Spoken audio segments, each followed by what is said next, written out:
Welcome in, dads, to the Full Force Fathers podcast. We are so glad you're back again. Today, Dave, we have our back to school. I'm calling this a quick hitters episode.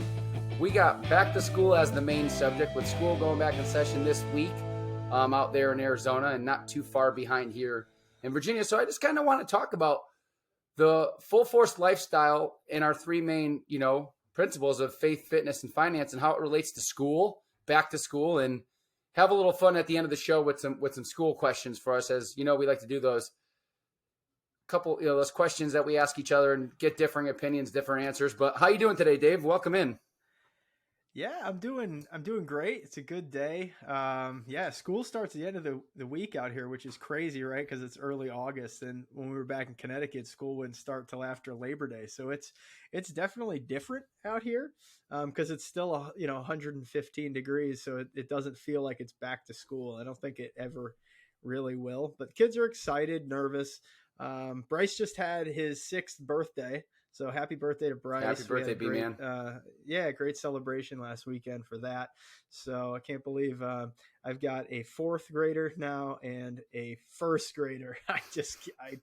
Gosh. God help all the little girls in Bryce's class. He is a little womanizer. You're going to still let him wear the tank tops, right? Wear the cutoff sleeves to school and shows the guns off. He is the coolest little kid because he just lives his best life all the time. That's what he does. He wears the cutoffs every day. He just wears a sleeveless shirt and he wears gym shorts, and usually he rocks cowboy boots. So he's our little desert kid. He spent more time here in Arizona than he spent in Connecticut.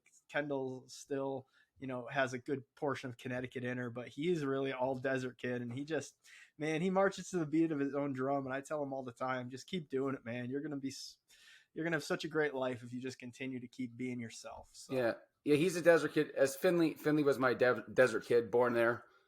Caroline spent most of her so far life in the desert. She had literally just turned 3 when we moved there. Madison was, Madison started kindergarten there. So it's interesting, with the early school start out there. Madison, I remember she was 4 when she actually started kindergarten, because that first year, 2015, she went to school and she was 4 for the first few days, I think. They had, because her birthday is August 9th. So next week we'll be celebrating Madison's birthday, and her birthday is August 9th. So I think school started that year on the 5th or the 6th, and she was 4.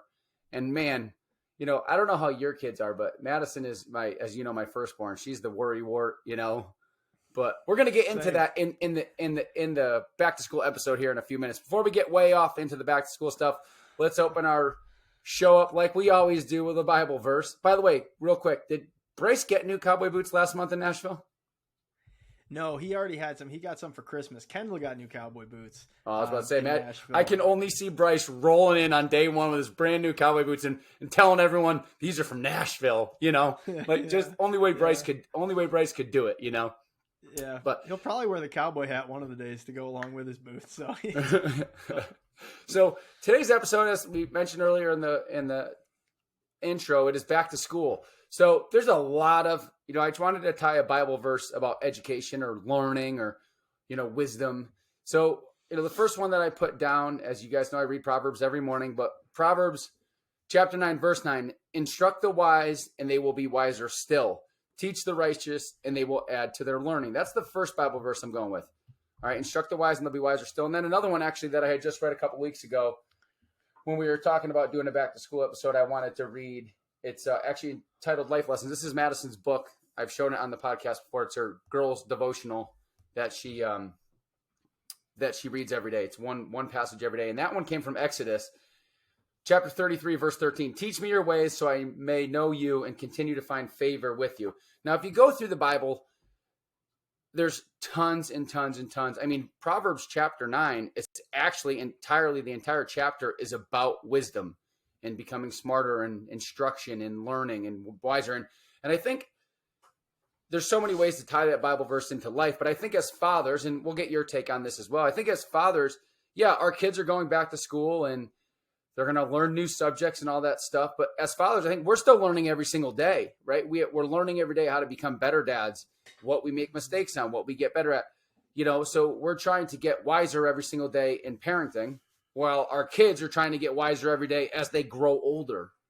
Mm-hmm. Whatever Madison's going from algebra this year, I think 7th grade, So, I'm interested to take your kind of thoughts of the Bible, maybe that proverb or that Exodus chapter in general, just what your thoughts are on education in that Bible verse. Yeah, I mean, education is such an important part of a kid's life. There's a lot of changes that have happened over the last couple years, which have caused parents to maybe approach education differently. And I think that's an interesting conversation piece. I know when you guys moved, you started to homeschool the girls because, you weren't quite sure about the schools where you were and what the education was like there.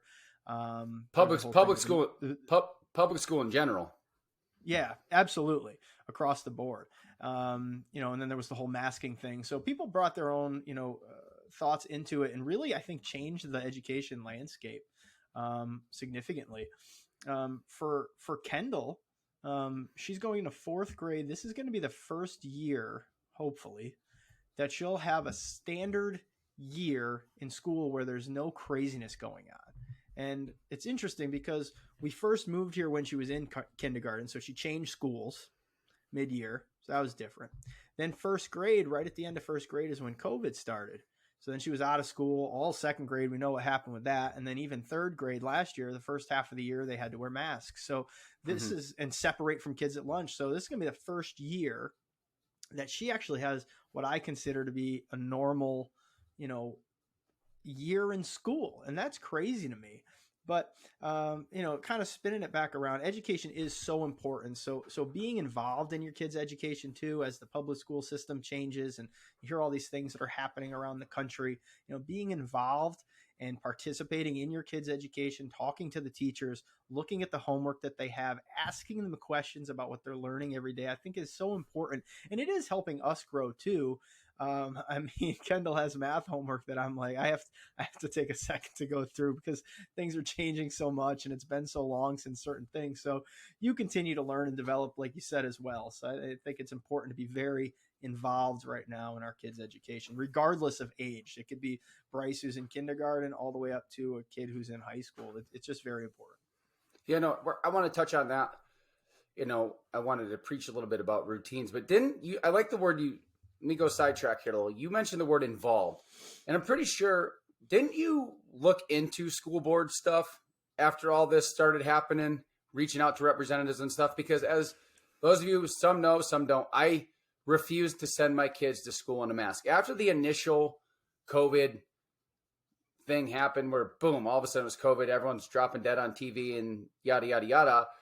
And I started to figure it out I know you and I figured a lot of stuff out ourselves. Mm-hmm. I refuse to send my kids to school in a mask. So that's why homeschool is the third, I guess you would say the third school that we've done since the start of COVID. We were all at the same school. Then the mask thing happened. And then they did the remote learning. And we really got to pull back the cover and see how it really was. And then when they went back to school, then they were trying to force masks. And that's when we changed schools because we went to a school that didn't require masks. Because I said, I'm just not doing it. It's not fair to the kids. They don't deserve it. Mm-hmm. I'm not going to go down the COVID rabbit hole, but in general, kids are healthy and they're resilient. There's zero reason why they had to wear masks. They should not wear masks. And then when we, packed up and moved, we decided to do the homeschool thing, because we're unsure of the public schools where we are. And I said, and I'm very much a close-knit dad, as Dave knows. I am with my kids all the time. There's nothing more than I want to do than to be around my girls. So homeschooling them for Andine and I, is there frustrating times? Absolutely. But it also opens up my kids to such an completely different lifestyle where science is done outside. Physical education can be done outside. You can teach them different subjects. Mm-hmm. I remember when we were in middle school, Dave, we used to have, what are they called? The home ec. You used to bake cookies. Yeah. That was like a real subject. I don't think kids do that anymore. So my kids are learning. Part of Madison's homeschool. My kids have also done school all summer long. So my kids never took a break. Yes, we weren't as rigid with it, but my kids every day still are doing an hour to 2 hours every morning of school, reading, writing, spelling words. But the fun part has been the experiences. Our garden this year that just produced unbelievable, as Dave knows. I tell him all the time, oh, I picked 25 squash tonight, 25 tomatoes yesterday, 10 cucumbers, you name it. That has been educational. Madison started that garden from scratch, from seeds. So the garden that we have that's 100 feet long by 40 feet wide was all started by my 12-year-old, next week 12-year-old, from seeds and dirt in little pots. Now, that is something that taught her life skills, as we mentioned on a previous episode, that she's not going to get in the public education school system. Mm-hmm. Kids don't have life skills. Kids go to school and are taught to learn what they, memorization, what they need to learn, what's forced upon them, not what they want to learn, what they're forced to learn. Mm-hmm. So if homeschooling's done anything for me, do I miss some of the socialization of public school or just brick and mortar school in general? I do. And Andine and I, we weigh the pros and cons every time we think about it. And we have good discussions about it. But the homeschooling thing is it's teaching my kids life skills. The chicken coop that we did, that was a carpentry life skill that Madison learned. I'm not a great carpenter, as Dave knows, but Madison was there and had plans and did all the layout and all the stuff and all the item list and built that chicken coop and that entire run. That's it. That people are like, oh, that's not school. That is school. That's life school that they're learning. And that's the one benefit that I see versus everything else out there. They don't get the greatest level of math or science or history, but there's so many things now on YouTube and curriculums online that they can learn all those things just outside of that classroom environment. And I can never take away the amount of life skills that they've learned since they've been doing homeschool since, let's just call it the turn of the year. You know what I mean? Yeah, no, absolutely. Like you said, there's pros and cons to both. And certainly those life skills they're invaluable and they're going to take those with them for the rest of their life. When we were in Connecticut, the preschool we sent the kids to did something like you were just talking about with the garden. They'd start a garden with the kids. So you'd see the little preschoolers going out and they'd be burying seeds and growing stuff. And then they'd see it grow through the course of the year. And you saw how excited they were to do that and learn that. And they were so young, they probably don't remember exactly what the process is like. I wish we could get more of that into the public school system so that kids, got those life skills. There's no class in school about personal finance. That doesn't happen. We could go into the reasons why, because they want kids to, have insurmountable amounts of debt when they get out. Exactly. That's what it's about. That's why they don't have personal finance classes. So, but those types of things are real life, skills that kids need. I don't know, how, I'm sure there are. So, but shop class, that was always one of my favorite classes. Yeah. Going to shop class. And my teacher's name was Mr. Gorski, and he was the best, man. You could go in his class, you build all sorts of crazy shit. And it was so much fun. It was great. And you learned some of the best things there. And yeah, like you said, home ec, I still think about some of the things that I learned in home ec that I still use today. And it's, sewing class, like we used to do, like real life shit that people, I don't know if it's still a part of the curriculum because I don't have kids at that age that are in high school doing some of that stuff. I hope it is. And if it's not, I'd really love to see it get back in because those real life skills are so important. Yeah. And life skills are important. Trades are important. We've talked about, if you go back and listen to the student debt crisis in the school episode that we did, episode 13 or 15, don't quote me. We talked about trade schools. People don't need to go to high school to go right to college and get rid of debt. And this is just an extension of that. Listen, Madison's learning life skills. Caroline's learning life skills. How to ride a horse. That doesn't seem like that's something you learn in school, but that's that's education. And trade schools is another thing. Don't feel the pressure. I'm never going to pressure my kids to go to a 4-year university if they don't want to. Hey, the hell, if she wants to be a carpenter, you can make a great living. And guess what? Those trades are going away because people are not doing them anymore. The trade schools and the service industries they're tumbling because kids aren't doing it. Right. Yeah. We do stuff around the house all the time. Who's to say one of the kids comes along where I'm changing the outlets in the house or something and they fall in love with electrical or something, what a great career path for them to, go into the electrical field, be an apprentice, start working at a place, open up their own business. What an amazing opportunity. So giving them those experiences and outside of what just public school is going to offer them is so important because you don't know, I think we're changing, right? It's not, when we came up through school. Neither of my parents went to college. So, the big push was you're going to go to college, you could get a job, go to college, go to college, go to college. And that's fine. But I don't know that we're there anymore. I think as kids grow, like there's so many different avenues. And like you said, the trades are exploding because, construction is exploding still. Like there's all these opportunities out there. And quite frankly, most people don't want to fucking work. So, Yeah. they don't want to work hard. So those opportunities are there. So if one of the kids wants to be like, yeah, this is what I want to do, I'm all for it. Go for it. I will help in any way possible because it's such a great opportunity for them. Yeah, and absolutely. And not to get too far off track off back to school, but let's reel it back into back to school. The first topic I want to jump into, and I wanted to kind of outline this episode as our principles, faith, fitness, and finance. And I want to jump right into you and ask you a couple questions about the financial part of back to school. Just a few weeks ago, you sent me an image of the back to school list. And I was just like, my mouth dropped. I'm like, oh my goodness, that's got to be $400 or $500 worth of stuff. You got two kids, a couple $100 a piece, what they're asking for. And I don't know if all schools, I don't necessarily remember Connecticut asking for you, but Arizona, they always ask for you to bring stuff in. So I want to jump into that with you, and I want to ask you a couple questions. Actually, I want to open it up, and I want to kind of let you just go with it. When it comes to back to school, let's just use that example of the amount of stuff you have to buy. Mm-hmm. You got that list about a month before school started. Where does that fit into does it fit into your budget? Is it just a whim purchase where, okay, got to take some cash out of an envelope or something out of the savings? Break it down in layman's terms for me and for those that, how do you budget that $500 worth of back to school stuff, whether you got to get clothes or books or whatever? Where does that fall into the financial category of back to school? Yeah, it's a great question. And you asked earlier, I don't know if it's the same everywhere. It's not.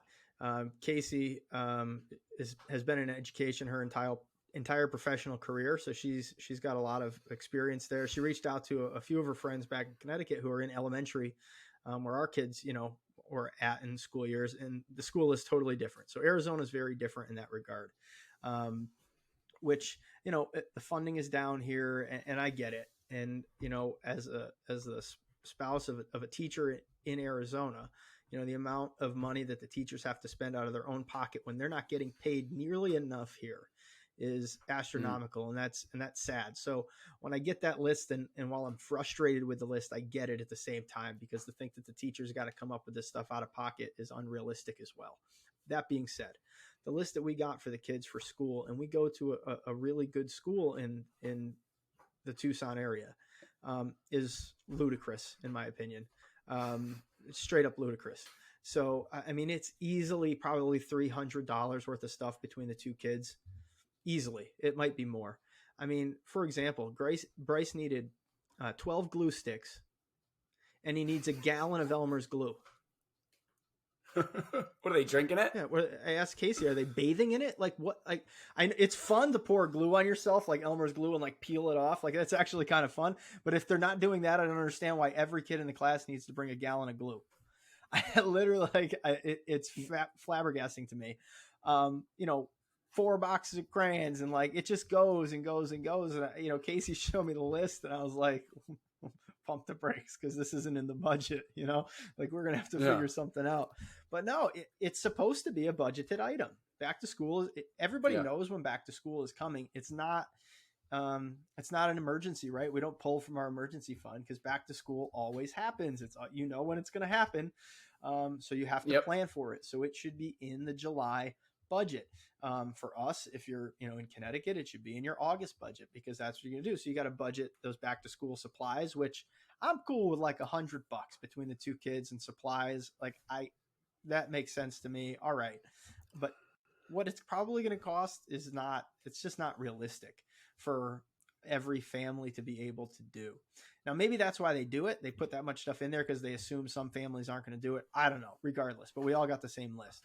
But then, you have to plan back to school clothes too. What do your kids need? Do they need a new backpack? Do they need a new lunchbox? Do they need new clothes, new sneakers, whatever it may be? And, you don't have to give kids, everything that they want for back to school. Some kids are happy with just, hey, I want a new outfit for the first day of school. What can I get that's something fun, new, or maybe it's they want a new backpack. So you have to, you got to strategically decide those things, with your spouse if you have one, or if not by yourself, and chat with your kids, see what's important to them, because you can't go bust the budget on back to school, because it could be, kids could go and they want a new wardrobe and they want this and they want that. It can get to the point at which it's just ridiculous. And you bring up an interesting topic there. Like, some kids just want a new outfit. Yeah. Some kids want new sneakers. Some kids want a new backpack. And one of the good things about Arizona, like where you are, it's always hot. So it's not like when we grew up in Connecticut, you always wanted new clothes, right? Back to school shopping was the thing. Get new shirts and get new jeans and get new sneakers. In Arizona, you just want to wear flip-flops and a tank top every day because it's 110 when you start school. So it makes it actually easier on the back to school. Unless your kid is like in the middle of a growth spurt and you need new clothes, you don't really need new clothes for Arizona, because kids are going to be wearing cutoffs, t-shirts, tank tops, and shorts every day. And, maybe a new pair of sneakers I would think of more or less. But in terms of back to school clothing, you're always in shorts. You're always in a t-shirt. Yeah. Yeah, it's true. And, certain states will do no tax weeks. So a lot of times they'll position those around back to school. So if you have one of those, look in your state, you might be able to find one and at least save some money on taxes. I mean, if you're going to spend, $100, hey, I'd like to go save $6-8, on my shopping trip. So, look for those ways, anything you can do to save money. A lot of times, like, we wanted to get the kids a new lunchbox, because Kendall uses her lunchbox, quite a bit. Bryce, the same thing. So that, they need a new one. So Casey had a Land's End catalog that came, and it was 50% off lunchboxes. So we took advantage of that, and that's, where we're going to get their lunchboxes. So look for the sales, look for the coupons. It doesn't have to be always high end, top of the line, best thing ever, because like you just said, they have growth spurts. They're going to grow out of it. They're gonna have something that they really like this year. Maybe next year they grow out of it. They don't like that whatever their backpack was. Yeah. So be smart about it. And you don't have to. And just because they send home a monster list, get the kids what they need in their classroom, and beyond that, do what you can do. And you don't have to go crazy. Don't feel bad. If you have the extra resources that you can do the entire thing, great. If you can't, be okay with that. Don't feel less, as less of a father, as less of a parent, because you can't do everything that's on that list. Right now, inflation is a very real thing. And quite honestly, putting food on my kids' table and a roof over their head is more important than making sure I have a year's worth of supplies on the first day of school. If I can't afford it for the first day of school, maybe I'll be able to afford more by the second semester. And after Christmas, I'll bring in another load of stuff and say, hey, here, this is my donation now, because I didn't have enough to do the entire year. I got them through the first semester. This is what I can do now. So, and if it's really that hard, just like I said, don't beat yourself up about it, because some of the stuff is unrealistic, and you can't let that stuff bog you down and make you feel like any less of a parent. What are you going to do with 46 gallons of glue? Right, dude? I mean, how many kids are in this class? Like, even if there's 20 kids in the class, which is really low for the state of Arizona, it's probably more like 30 to 35. 35 gallons of glue? I mean, I know it's first grade and they do a lot of fun projects, but 30 gallons of glue? Yeah, that's amazing. Do you have... to keep it on the financial part of back to school, and I want to ask this another question for you that you don't know is coming. So your answer, I'm going to be happy and surprised to hear it, because I want to know what it is, because this is going to be just like someone off the street asked you this question. Does your budget change when back to school happens, your grocery budget? Because you're making lunches some days you're taking the school lunch. Does that change? Or does your grocery budget stay the same? You just make alterations to it of what you buy? Because you're not doing breakfast, lunch, dinner at home every day. Yeah, the grocery budget stays the same, because you're not doing lunch at home every day like you are during the summer. But like I said, for our kids, they bring their lunch more than they get it. Kendall started getting lunch a little bit more at school, but for the most part, she still likes to bring her lunch. So the budget doesn't change that much. Now, one thing that will change for us is because of COVID, they had COVID relief money, and they did free lunch for the kids for the last 2 years at school, that was great. That was incredible to have some free lunch for the kids. That's awesome. But this year it's going away. So the days that the kids want to be able to buy lunch, I need to make sure that Casey and I have enough money in their account at school so that they can go and buy lunch. Now we need to be strategic about that. So we got to find, I don't know how much the school lunch costs because we've never paid for it here. So I got to find out what that is, and maybe it's kind of like when I would go to the office, it's like, all right, I'm going to bring my lunch 3 days a week. I'm going to buy lunch 2 days a week. So maybe that's what it is. We'll budget and say, all right, 2 days a week, we're going to put enough money in every month so that you can, buy lunch at school 8 times in a month. And make sure that money's there. So in that aspect of it, the budget does change, but I'm not taking the money from my grocery budget and just sliding it into there. That's just going to be ultimately a new line item. Now the money's going to have to come from somewhere where I don't necessarily know yet. I've got to figure that out when I do the August budget. But it's going to have to come from somewhere, but it won't come from the grocery line. Good. I like that answer. To switch to a topic that I kind of want to talk about, and we've been kind of picking through this topic as we've gone along, but some of like the show notes that I put in prior, I kind of wanted to talk about routines as a family, as a whole, but especially I want to kind of focus on our routines, your kids' routines coming up for the new school year. And because it is a new schedule for everybody, kids are back in school. Some parents are maybe at the office, some are still home. Some kids are going to new schools. And as we know, new schools mean new friends and new teachers and new subjects. And there's so much that goes into that. So I want to focus a little bit on routine in the sense that as fathers, we need to make sure we are in tune with what's going on with them and their routines. Is something off? Are they not getting up early enough? Are they not getting breakfast? Are there days are there days where you can tell, like Madison this year in middle school, or maybe a middle school age kid, where certain days you can tell they're off. Maybe there's a teacher, it's a subject that they don't want to, or a class that they don't like.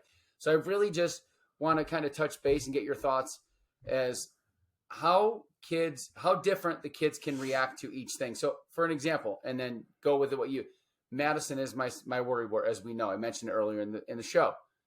She loves school. She's very, very smart, but she's also kind of always worried a little bit about each and every day, and she just gets a little bit more riled up easier. Caroline doesn't care. As we know, Caroline could care less. She doesn't like school. She tells us she doesn't like school. She doesn't ever want to go to school, whether we've been homeschooling her or when she's in physical school, she can't stand it. So, and Finley's not there yet, but we already know, and Finley's going to be glued. She's going to be the kid that Andine's literally dragging across the floor to leave her at her desk on the first day of school because she's so attached. Being the baby, she's so attached.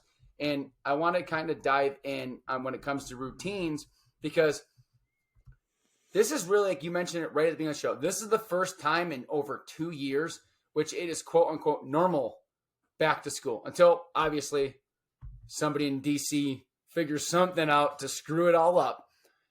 This is the most normal back to school that they will experience since 2019. So give me your initial routine kind of talk. Like, what do you make sure the kids are up at a certain time, or how do you have a certain school routine with Bryce and Kendall? I mean, you know me better than most people.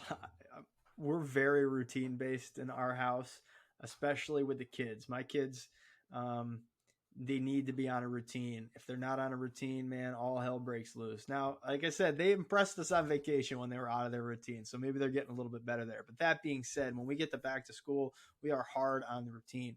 They're in bed every night by a certain time. They've got to be in bed early. They're in bed by 8 o'clock at the latest. We always do stories before bed to get them a little extra reading time. And in the morning, Arizona, our school system changed their in time. So they have to get up really early they got to be at school by 7:20 now, which is crazy for elementary kids. Because it is just so early to get going. So, and the kids don't like to eat that much first thing in the morning. So that's kind of a challenge for us is getting them up, getting food in their stomach, making sure they're good so that they have enough energy to get to lunch and through the day. But yeah, it gets to be a busy time because it's not just school that comes into play, right? You've got all these other things that come in too. Like Kendall does karate twice a week. So that's part of the week, right now in the summer, it's great because we have something to do during the day. But when school comes, that's an extra hour out of 2 days of the week. They get religious education. Bryce signed up for flag football. Now that's 2 days of the week. So it's these other things that come in. So you really have to be cognizant and focused on making your day and making your routine as functional for your family as possible, because if you can be in a routine, it makes everything so much easier. The kids know what to expect because there are so many changes coming their way. You mentioned Madison's your worry wart. That's Kendall for us. She worries. She has been worrying about her 4th grade teacher since probably December of her 3rd grade year. So really, her, that's how she is. And now she's getting to be kind of she every day, when do we find out when we get it, what our teacher is? When do we find out what our teacher is? When do we find out what our teacher is? Slow down. We find out a week before school starts. Don't let it consume you. Don't let the fear of it consume you. That's her. She's the worrier. Bryce, on the other hand, he's kind of man, as long as I have a friend in my class, I'm good to go. He doesn't care. He's just very go with the flow. So for him, the routine is easier. We kind of just mold it and go. But yeah, there's a lot of changes. And I think routines help with those changes because they give the kids a sense of, I don't know if the word I'm looking for, but a home base that they can come back to and all right, I know this. My day is structured like this. Feels safe, feels normal, and they can function and deal with some of those other things. Because as you know, Kendall, she's very fiery like me. She's hot-headed, but she doesn't talk a lot about she just gets mad or nervous about stuff, and you really have to dive in to understand what her emotions are and what's going on. And we have a very specific way that we need to talk to her to be able to have her open up and kind of share with it, because she tries to just internalize everything, and it makes it really frustrating. But understanding your kids and their emotions, like you said earlier, are so important because it can help them through that process. Yeah, absolutely. And our routines are a little bit different now, but I mean, back to school last year, Madison was always up at 6:20, and Caroline, who once again doesn't care, I could wake her up at 6:45 knowing we were out the door at 7:05 or 7:10, which is totally against my whole entire life because I get up 2 hours before I do anything in the day, where Madison's a lot like me. But like you said, you have to have it. If anything, it focuses us as parents. It focuses us on routines and planning. It makes us better planners. 75 Hard makes you better with time management. Kids going back to school makes you better with time management because certain windows of the day, certain things have to be done. And I tie it into the fitness part of our show, as I can't go an episode without it. Routines change for parents as well. Yes, they change for the kids, back to school and all that good stuff. The lunchtime eating is different because the kids are in school. They, maybe your kids eat lunch at noon at home, but school, because of the shifting in the schedule, it's 11. Those things you got to make adjustments to. Same thing with us as dads. We can't just give up on our fitness because all of a sudden we got to get up and bring the kids to school, where we weren't doing that in the summer. So maybe all summer long you were a 6:45 runner, and all of a sudden now you're like, wait, 6:45, I got to leave to bring the kids to school. So we have to adjust. We can't just all of a sudden stop what we're doing because the kids are back to school. That doesn't give us an excuse to skip over workouts, and doesn't give us an excuse to skip over on our diet because we're not eating at the same time. Because as I know in my household all summer long, when the kids eat lunch, we usually eat lunch. When the kids eat breakfast, we usually eat breakfast. Now that's different. The kids are eating earlier than they would have been in the summer, and now their lunch is not even with you. But it really, it causes you and me as dads to change our routines a little bit. You just have to, because all of a sudden the kids are gone for 7 hours during the middle of the day where they haven't been for the last 3 months. So not a challenge, but what I want to tell you dads is you need to restructure it. Sit down. You have a week in Arizona. You got maybe a month if you're listening on the East Coast. Plan out your schedule ahead of time. So on day one, you don't just get thrown for a complete whirlwind, and then all of a sudden day 2, day 3, and you know how it gets, Dave. You spiral out of control. You miss a workout, you miss something, boom, you are so far down, and you missed all of a sudden a week. It's like when you're sick, right? If you're sick for a week and you miss your workouts because you're sick, it takes so much longer to get back to where you were just that week prior to being sick. It's the same thing. If the kids go back to school, you can't let that derail your workouts. Maybe you have to get up an hour earlier sacrifice a little bit of sleep, go to bed an hour earlier because the kids during school weeks are going to bed earlier. So you take advantage of that extra hour. When the kids are maybe at religious education, if you're an afternoon workout guy, maybe you don't get to work out at 5, maybe you have to do it at 6. But you have to look at your schedule as a whole, and that's where routines tie into kids and parents when it comes back to this whole back to school stuff. You have to look at the big picture and see where you're going to fit in, because you can't neglect yourself just because the kids are back in school and back at soccer and back at religious education and back at dance and all these other things. Like you said, there's 2 nights of football, there's 2 nights of soccer, there's 2 nights of basketball, there's a Saturday game. You can't let that derail you. That makes you just need to be sharper. You need to be even more on the ball with your time management skills. You've talked about it so much with routines and how, on Sundays you need to plan. This is your opportunity. On Sundays, you got to go back to planning. Like you said, you got to plan out your fitness for the week. You need to plan out your meals for the week. Make the week as easy as possible, right? Make it as just foolproof as you can make it. Monday we're doing this for dinner. Tuesday, it's going to help your grocery budget. It's going to help your sanity during the week. Figure out those opportunities. Like you said, when are you going to work out? Like last year when the kids were at religious education, they were there for an hour and a half. So I would park my car in the parking lot. I'd drop them off. I'd go out and I'd run. I'd run for an hour. And then I'd come back. I'd cool down, stretch a little bit. And then I picked up the kids and home we would go. And then that night Casey would make dinner. So like you've got to really be detail oriented and planned and disciplined with it, because it will make back to school, that whole transition, so much easier. Yeah. You're hit it right on the head. I can pound routine into anybody all day long. Until you do it, you don't realize it, how much better you off.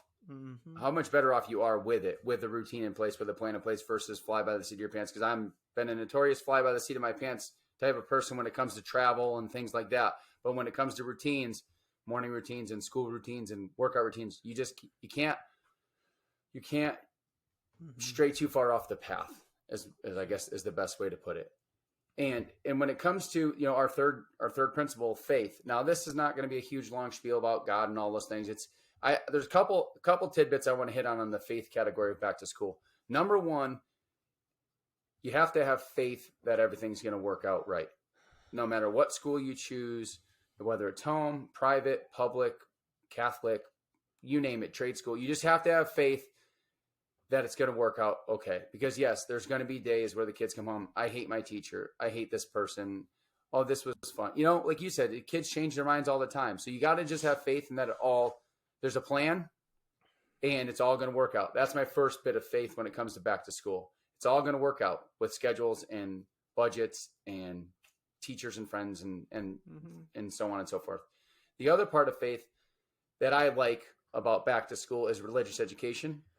And if you listen and your kids go to CCD, catechism, or religious education, whatever your church or place calls it, I think it's a great opportunity for your kids to stay more in tune with God versus in the summertime where it's vacations, it's sleeping in, it's sleepovers, it's whatever, whatever it is that you do in the summer, it's travel, it's summer camps where, my kids did one vacation Bible school in the summer, but that was really the only week besides the church that they really were focusing on God, where religious education gives those kids an hour and a half a week.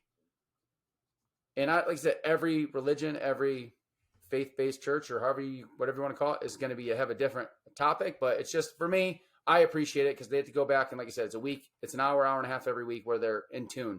Yeah, where they're at. Absolutely. I don't really have much more to expand on that, but it's again, it's one more thing to add into your week, and to be diligent about, and it is important. And my kids, they hear religious education like, oh man. But once they get there, every time I pick them up, did you guys have fun today? Yeah, we had fun today. And, it's getting your kids into that routine again. Basically, it's that routine, go into it and learning something. And once they're there, they do learn something. They feel better when they come out of it. They're coming out a better person. So it's still so important to add that extra bit to the week for them so that it's more than just church or prayer at home. Yeah. Absolutely. And we just want to, we wish everyone the best back to school year they've ever had. But it wouldn't be back to school unless I had some stupid questions to ask Dave, and Dave can then, whatever, dude. We like to ask questions, and it brings a little humor to the show, and it brings us back to our roots when we were just kids, Dave. So, quick hitting questions. Expand as much as you want on the answers. Favorite subject in school? Count? What was yours? No, it's math. No, I loved math. I wasn't very good at it for a very long time, but what I found out is because I didn't have the right teacher. And once I ended up having the right teacher and he found something in me that got it to go, like I started to love math at that point. And I think that's part of my interest in personal finance. There's a huge math component to it. So for me, it was math. How about you? I'm not going to count gym as a subject, but gym obviously would be my number one. But my true subject of the core subjects, math, hands down, I love math.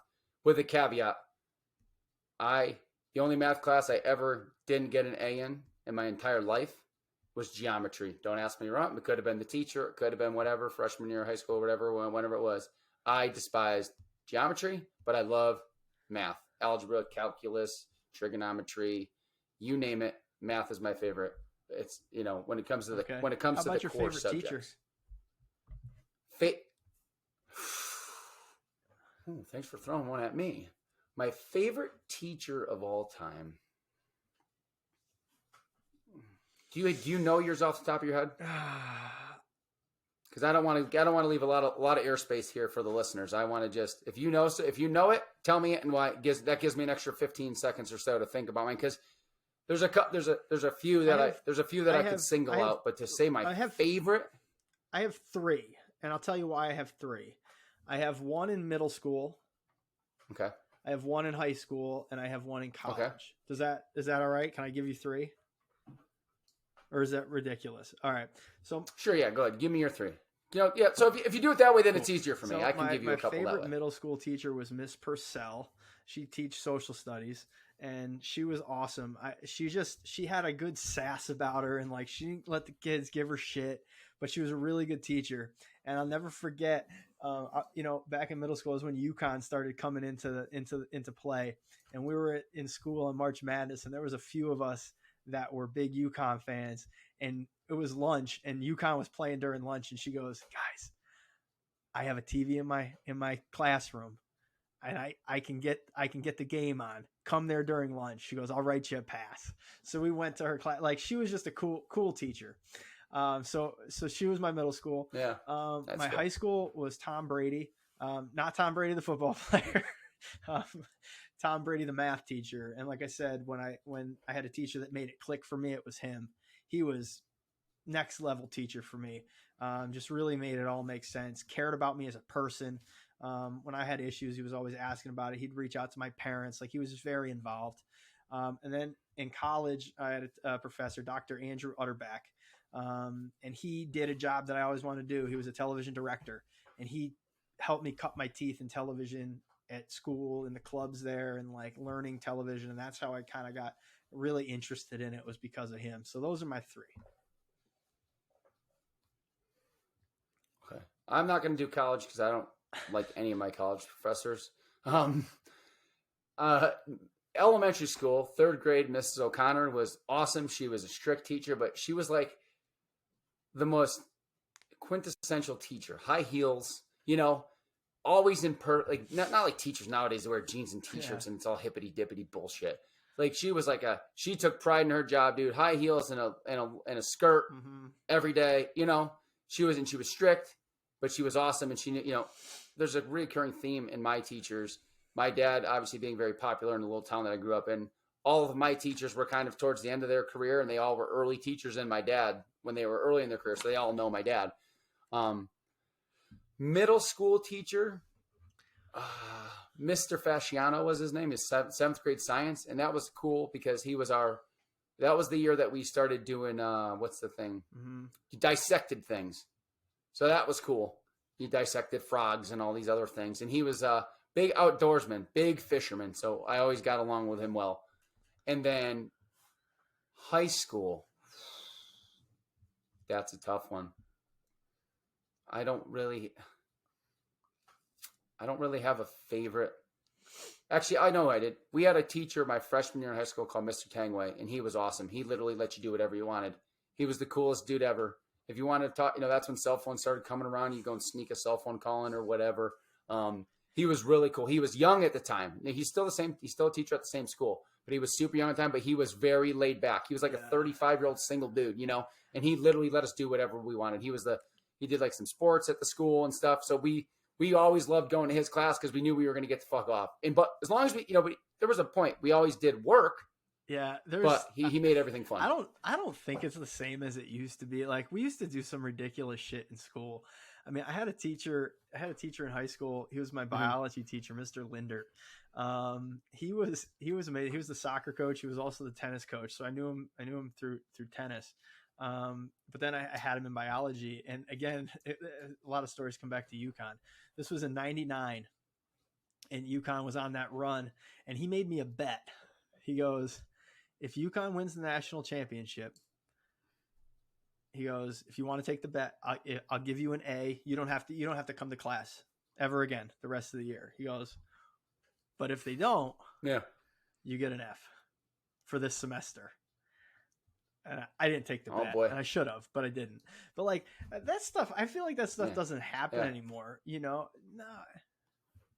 it doesn't. Yeah, because teachers are so looked at under microscopes now, and it's just so kids that the teachers don't get to be themselves anymore. I really truly believe that teachers have to be so like they're walking on eggshells all the time. You can't look at the kid the wrong way. You can't raise your voice.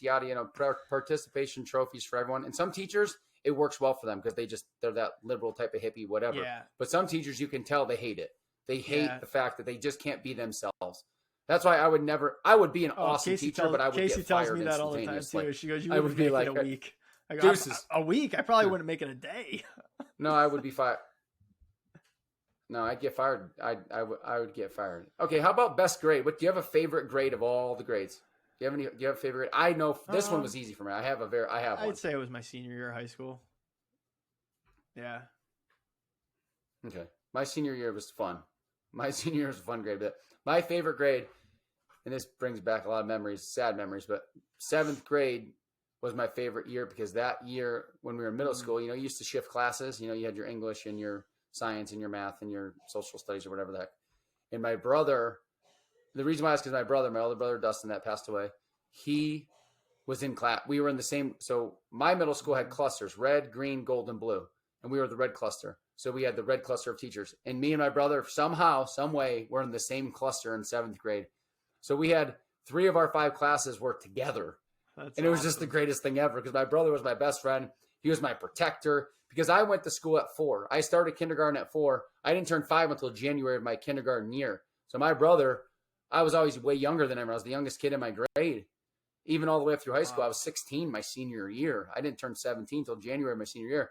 So that year, 7th grade, me and my brother were in the same cluster in middle school. And it was just the coolest thing ever because it was like speaking of Mr. Fasciani, he goes, I got both Aragoni boys in the same class because he was really close with my dad because they do all fishing together all the time. You know what I mean? So, that was always that was a good time. 7th grade was a good year. I'm going to throw you for a loop here because this isn't in the show notes. What was your favorite school field trip?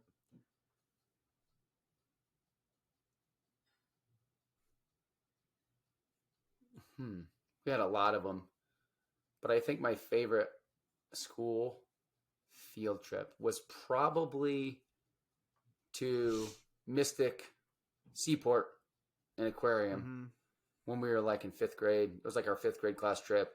And if anyone knows where Mystic Seaport is, that's in Connecticut. And they have the shipyard, the old Mystic Seaport. So you could go in all the old boats and stuff and the little villages like olden times. And that stuff is cool. I think that stuff is really, really cool. So yeah, that would be my favorite field trip that I can just throw out. There may be something better, but thinking of it, that's my favorite. To the Statue of Liberty in Ellis Island. That was really cool for me. I got to look on the manifest and find my great grandparents' names. And that was really, really cool. to be able to see that kind of stuff. So that was before all the, craziness of 9/11. So you're able to go up in the Statue of Liberty and really like check it all out. So that was a good one for me. Yeah. Cool. Well, you got any other school questions? School memories, anything like that? I lied, by the way. I said this was going to be a quick hitting episode. It's not. It's going to be a full length show. I got two school memories that stand out for me.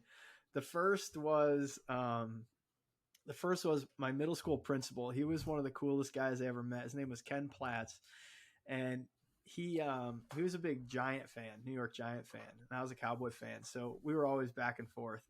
And in '95, he bet me who was going to win the Super Bowl. It was the year the Steelers and the Cowboys went at it in the Super Bowl. And that man walked around school for an entire day wearing a Dallas Cowboy jersey. It was a Troy Aikman jersey of mine. And he wore it over his shirt and tie. And he lost the bet, so he had to wear the Dallas Cowboy jersey. And I was like, how cool for a principal, like to be so invested in the kids in the school. That's cool. That like he did that. And then this was great. We had a high school social studies teacher, Mr. Simons. He was the best. He was so much fun. And back when we had VCRs and rolling TVs, and he was very like, he was kind of goofy and lanky and just kind of like, just kind of bounced around. Like, so he had one of those rolling TVs and we were supposed to watch a movie that day. So somebody brought a porn in, and they swapped the VHS out that was in there from his VHS to that. So he goes over, fires up the TV, turns it on, hits the play button, walks back to his desk and sits down, and this thing just fires up mid scene. and him trying to oh my God. trying to like get moving to get that over. Had to what be is tremendous right now? It was so funny. That is awesome. But he was the best. Nobody got punished for it. Those were days like nobody got punished for it. It was a funny joke. Don't ever do that again. It's like, so like those types of things, man. I look back and like when I was in school, I wished it all away. And I really wish I hadn't. And I try and bring the kids back to earth because they always want, I want to move on, dude. Don't want to do this. Like, just enjoy it. Like, what a great time of your life to be in school with all your friends and just like doing stupid, fun stuff. And, I hope society starts to loosen up again because you're right. God, some of the best memories like wouldn't happen today. You're right. Yeah. Dude, 100% fact for sure. Yeah, I don't have any off the top of my head that really are worth. I could, if I thought about it for a while, I probably could tell a few stories, probably a couple of bad stories, but nothing off the top of my head that we're gonna dive into right now. But hey, with that said, what's our book today, Dave? Yeah, book I thought this would be a really good book brought by you. For the time that we're going into right now, because there's a lot of fear out there. There's a fear of all these different things, and for kids, the fear of going back to school. This is the book. It's called "Feel the Fear and Do It Anyway," and it's by Susan Jeffers. It's a great book. I actually just finished reading this, and it's all about dealing with fear and acknowledging that fear is going to be a part of your life as long as you're growing and becoming better. So it talks about the levels of fear. It talks about how you can turn pain and that fear that you have into power and use it to your advantage to grow and to learn more and ultimately be more successful. It talks about, how you own your situations and the fear that comes with it. And that needs to be a part of you. You can't shy away from it. You need to own it. You're bringing that onto yourself, and that's okay. And it's important, and how to look for the good in all situations. And part of that is creating what she describes as a no lose situation. So if you're presented with a choice, you've got an option, and the option you should choose is the no lose choice, because you look at the positives in each situation and learn that, regardless of which situation you pick, which pathway you pick, there's going to be things that you learn, you're going to grow, you're going to experience things, and that's all good. And you can't just look at the fear side of it. So this is a great book. I picked it up as I started venturing into real estate full time, because there's a lot of fear that comes involved, that's involved with that. It's making those phone calls and talking to people you don't know and putting yourself out there. And this book has really helped me feel the fear and do it anyway, as it says. And this book was written over 20 years ago. And, these principles still really are impactful to me today. So if there's anything in your life that you're fearful of, maybe, you're going through a tough time with your spouse, or you just got divorced, or something with your kids, or sick, or any different thing in your life, we all have fear. And if you say you don't, you're full of it. Everybody has fear in some aspect of their life. So pick up this book. It's an easy read. It's not a very big book, but a lot of great information, great ideas to help you work through things. So that is our book recommendation this week. Feel the fear and do it anyway. Susan Jeffers. Yeah, no, absolutely. And fear is a real thing. Like you said, if anyone says they don't have any fear, they're lying to you. But it also is maybe the number one reason why people get held back, especially in their personal, like let's just call it their careers, their work careers, right? You're scared of your boss. You're fearful of what he's going to say. So you don't go and ask him an idea, talk about an idea that you have. You're fearful to ask for a raise. So, you have to face those fears and just move right through it, move forward. And you, like in your example being in real estate, you have to make those phone calls. That's probably the number one thing that holds sales professionals back is they're fearful of the phone. They're fearful of the no, you're fearful of asking a girl out on a date. You think she's going to say no, but who cares? She says no. Oh, well, at least you tried. That's the type of thing. You got to face your fear head on and just go right through it. Fear breeds more fear, just like calm breeds more calm. So if you have a lot of fear, you're just going to continue. It spirals. Whereas you start to attack those fears, it limits the one of my amount favorite that you face and how you feel about it. Ideas around fear and success rates, always goes back to baseball, right? And some of the best baseball players on the planet average around 300. If you're averaging 300 in the major leagues, man, you're a stud. And you're a Hall of Famer. And that's only being successful 3 out of 7 times. So, if the greats, I'm sorry, 3 out of 10, seven failures. Sorry, 3 out of 10. Math, right? It was my favorite. but yeah, 3 out of 10. So you have 7 failures. If the greats of all time said, "Nah, I don't want to go up there and take a swing because I'm gonna fail 7 times out of 10. Like this isn't gonna work." I mean, how it would be so different. So you can't be afraid of it. Success comes because of failures. You got to have failures to be successful. And this book really does bring it home. It really helped me, and I know you'll find some value in it, whatever it may be. So go pick it up, check it out. Yeah, go pick it up, guys. Welcome to an age where there's going to be a lot of fear. That's how I'm going to put it. And when you learn to fight through it, you'll be all right. I was trying to figure out how to put that sentence. Like, welcome to the age of fear, because that's all you see on the TV and that's all you see. Fight it, get through it, and just keep on hammering. Keep hammering, in the words of the great Cameron Hanes. Just keep on hammering. So, with that being said, we appreciate you that listened in. So we hope you've enjoyed this episode. Have some fun getting your kids wrapped up with summer, getting the back to school stuff figured out. Enjoy what last few days you have of summer, and we'll talk to you soon.